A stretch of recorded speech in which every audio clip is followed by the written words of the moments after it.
নমস্কার, আদাব। আমি রফিক শেখ, ওয়েস্ট বেঙ্গল ইন্ডিয়া থেকে বলছি। সর্বপ্রথমে জানাই আমাদের সিও অ্যাসমুফারে স্যারকে অসংখ্য অসংখ্য ধন্যবাদ জানাই সারা পৃথিবী জুড়ে অ্যাসমুফারের কাছ থেকে যারা ফাউন্ডারশিপ নিয়েছেন সবাইকে প্রীতি শুভেচ্ছা ও আন্তরিক অভিনন্দন। অ্যাসমুফারে কেন সারা পৃথিবীর মানুষের জন্য ভাবনা চিন্তা করলেন সেইটার সম্বন্ধে আমি 2-4 লাইন কবিতা ছন্দের মাধ্যমে আপনাদের সামনে তুলে ধরছি। কেন মানব জাতির জন্য অ্যাসমুফারে ভাবলেন। পৃথিবীতে অনেক আলো, অ্যাসমুফারেই ভাবছে, মানব জাতি দিশাহারা, কেউ কারুনাহি মানছে।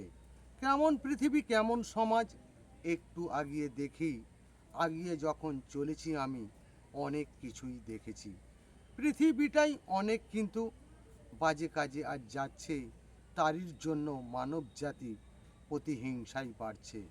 ভুল কাজ করেই যাচ্ছে, তাদের দিচ্ছে সম্মান, ভালো কাজ করলে কেউ তাদের বলছে বেঈমান। কেমন নীতি কেমন আদর্শ পৃথিবীটা আজ চলছে, নিজের স্বার্থর জন্য কিন্তু অনেক মানুষ মরছে।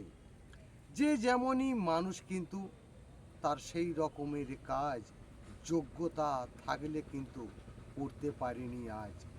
আরও কিছুটা আগিয়ে গেলাম, দেখলাম অনেক দৃশ্য, চোখেতে জল এসেই গেল, ভাবছি এটাই বিশ্ব। মাটির রুটি করে খাচ্ছে মানব জাতি দেখছি, এরা এত কষ্টে আছে, তখন আমি ভাবছি। তখন ভাবলাম কিছু একটা করতে আমি পারি, মাটির মানুষ সোনা হবে, এই কথাটাই ভাবি। অ্যাসমুফারে ধন্যবাদ। নতুন যে কোম্পানি আসছে তার প্রতি জিন্দাবাদ। আপনাদের যদি ভালো লেগে থাকে লাইক কমেন্ট শেয়ার করুন। ধন্যবাদ।